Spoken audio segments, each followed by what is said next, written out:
What's up, guys? It's Dan from Coin Bureau Trading. Today's video is a third part of a four-part series about how to trade crypto for beginners. Today, we're going to be taking a look at trend lines. If this is the kind of content that you enjoy, then be sure to smash that like button, subscribe to the channel, and ping that notification bell. So without further delay, guys, let's jump straight into it here. So this is just kind of like a chart I found, somewhere on Google, just to give you guys a sense of, how trend lines work. Similarly to support and resistance, you will have like a resistance trend line and a support trend line. And as the term suggests, trend lines kind of are like these, let's say, like imaginary levels that kind of act as support and resistance when a crypto is in an uptrend, which again, at the current stage of the crypto bull market, most cryptos, or I guess I should say Bitcoin and many large cap altcoins are in a strong uptrend. And I will show you guys kind of how that looks, especially when you have cryptos that start going into a downtrend. But we'll start, of course, with Bitcoin here.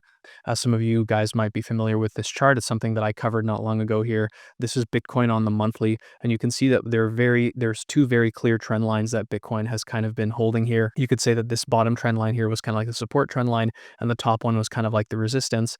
Bitcoin broke above this resistance trend line in November, and as we learned in the just kind of basic, support and resistance video from yesterday, you'll recall that once we see a break above resistance, we tend to see a retest of that level, like confirmation that it's become a zone of support, and prices keep moving higher. So in this case, this is basically exactly what we're seeing here for Bitcoin when it comes to these trend lines. Again, slightly different to support and resistance. And what's really interesting, of course, with these trend lines is that when you're drawing just like basic support and resistance, sometimes you might get a sense of like, I drew the line, I think it's somewhere here, but it's not giving me a very clear picture. And this is where trend lines can really come in handy.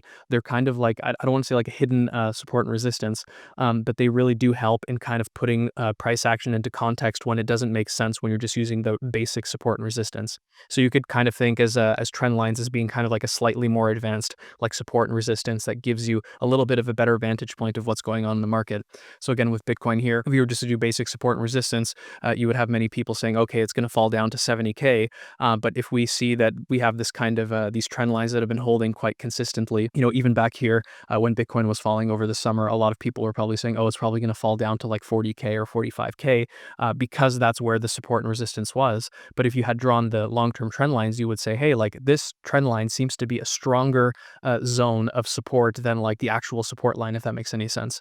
And that's personally, like when I was looking at the prices over the summer, last summer, I had a feeling that Bitcoin would fall probably somewhere around 50K, maybe just barely touch below it. That's exactly what happened. And then Bitcoin recovered from there. And in this case, I'm quite confident in saying that the dip that we saw last month, just below 80K, is basically the same thing. It was just a retest of this trend line, and Bitcoin should, maybe it'll consolidate here for a month or two, and then it should continue heading higher.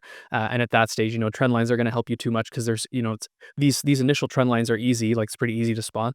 But as you get higher up, it becomes a little bit trickier. You're like, I don't know, are we maybe going to see potentially like a trend line that maybe it's like 110K or something like that. And that's kind of, but I would say that this is where like the shorter term support and resistance comes in more handy. Again, we're here on the monthly time frame. So when we're really zoomed out, it's more just to give you a sense of, like where we are in the cycle and what's going on with the price action. Same thing here in terms of others, which for those of you who are unfamiliar, others measures altcoins. And you can see that whereas Bitcoin was chopping kind of within this, support and resistance trend line, and then it broke out, for others, it's still chopping between these two levels. And like, even though that is frustrating, as I've been repeating, it's not bearish, and you can see that that others is now at near the lower range of this trend line. Could it, temporarily break below the way that it did, last summer? Maybe, but it looks like it's holding up quite well here within this, like on this support, this long-term support trend line. So of course, for others to really have that breakout, it would need to get above that trend line, which of course we could extend it a little bit longer here. We could say that, okay, it needs to break around 380 billion, and once it gets above that, then it's probably going to see a breakout similar to what we see here for Bitcoin. Again, this is on the monthly for others, which measures just kind of like altcoins, especially like small cap and mid cap altcoins is like a general measure for altcoins. So of course, again, it's like the primary purpose of these doing this type of analysis on a long-term time frame is just to give you a sense of like, okay, where is Bitcoin on average, or I guess, well, in Bitcoin's case, it's just Bitcoin, but like where is Bitcoin and where are altcoins on average, right? Bitcoin is kind of breaking out, it's retesting this resistance, which is now support. It's confirming that this is now a support trend line and is preparing to move higher, whereas altcoins are still kind of chopping in this range on average, and eventually they're going to break out of that range and move higher, which of course brings me now to some examples here. So now we're zoomed in a little bit more. We're looking at Sui here, and we're going to take a look at Solana in just a second. But Sui is a really interesting one because you can actually draw a trend line, and of course we're on the daily in case you missed that. You can draw a trend line all the way to when Sui started trading here in mid 2023. There's actually a pretty strong trend line that extends all the way back there. So you can see again, like people who are doing basic support and resistance, they might think, okay, well then Sui has to drop down, let's say to around $2, right? So, basic support resistance would tell you that somewhere around $2 is where it could fall, which again, it's definitely another key level. But you say, okay, but it's interesting that Sui is holding up so well. It's just like it's constantly been tagging some imaginary line here. Like, where is this line coming from, right? And that's when you zoom out, you start like looking for these trend lines and you say, oh, I can see. That's why, every single time it gets to this range, there's a lot of buying, is because there is kind of like a hidden support trend line in there. So that's why I personally don't think Sui will be going much lower here. I mean, it could be lower by the time you see this video because I'm filming it in advance. But, if Sui was to fall lower, then we would say, okay, then probably it'll fall to that actual, let's say like resistance, that next zone of support around $2. And then we would like continue drawing lines lower and saying, okay, maybe $1.5 would be the next one after that, or maybe 1.6, right? And then if it was to bounce from that, then we can say, okay, then the next level higher, maybe it'll be $3.5 starting, well, probably first like $3 and $3.5 and so on, right? So again, trend lines, in my opinion, or at least the way that I use them, they're very useful to kind of like get a better vantage point. Like again, when you're just doing this basic, support and resistance, and you say like, well, I'm doing this basic support and resistance, but it doesn't seem to be working that well. Then try sticking some trend lines in there, and chances are you'll say, wait a minute, I actually think I found something here, and this makes more sense, and this is why prices are acting the way that they are. And a great example here is with Solana, which again, this is a little bit more of like an advanced type of thing. But this trend line that you see on the top here, this resistance one, you can see that Solana was like chopping. This is called a wedge. And you can see that Solana was basically forming this wedge over the course of like almost an entire year, like whatever that is, 6 or 7 months. It was forming this wedge and eventually broke out, and then it kind of came to retest this wedge. It kind of failed to retest that. I mean, it tested it a couple times, and then it got back into the zone. And now you can see at the time of shooting, and again, I'm filming this a couple of weeks before you see it. Now it's at this interesting point where, okay, like, is it going to fall lower from here? It doesn't seem very likely. Like there seems to be a pretty strong, not only on just basic support and resistance, which we can see that there's somewhere around 130, 135, but also in terms of this trend line looks like it's probably going to hold. So I wouldn't expect Solana to fall too much lower. And if it did, it would probably be something temporary, kind of like a wick that we saw back here. Of course, we're on the daily chart again there, guys. But yeah, this is super interesting.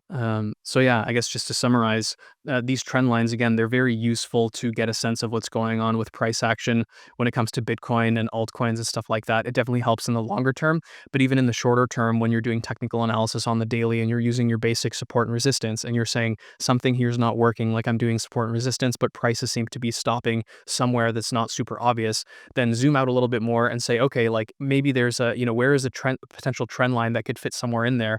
And chances are you'll find something, you say, hey, like this actually makes a lot more sense. And then that's another key level basically for you to watch, kind of like a hidden key level, if that makes any sense. And I mean, even psychologically, like around $2.5 makes sense, is like a psychological level. And then same thing here for Solana, where it's like, I'm sure a lot of people are really confused and frustrated by this price action, and they're seeing, maybe they're saying, oh, is it a head and shoulders? Is it a double top? Is something going on here? And you say, well, it's really just like, for a while it was respecting this trend line on the top, and now it's respecting this trend line on the bottom, at least at the time of shooting.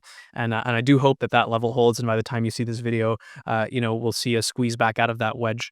It would actually be pretty crazy if, that this whole structure here, it would be crazy if this whole thing was just like a false breakout back into this wedge, almost like you can imagine that under normal circumstances, without like the Trump meme coin pump, that Sol would have just kept chopping in this range and then would have squeezed out. That would be pretty crazy. But I guess we're going to have to wait and see. Anyways, guys, before I wrap things up, I do need to show the Coin Bureau deals page here. We have a 20% trading fee discount and up to $600 of bonuses on Binance. We also have a whole bunch of trading fee discounts and bonuses on other exchanges. So if you're not a fan of Binance, you can use those. And these trading fee discounts, guys, they'll help you out a lot. Even if you're not trading with a large amount of money, if you're trading frequently with a few hundred or a few $1,000s, those fees do add up. I know that from experience. And again, these deals are completely free. They don't cost you a thing. So take advantage of them using the link in the description. We get a cut of the trading fee, you get a trading fee discount, and the exchange gets a new user. It's a win-win-win for everyone.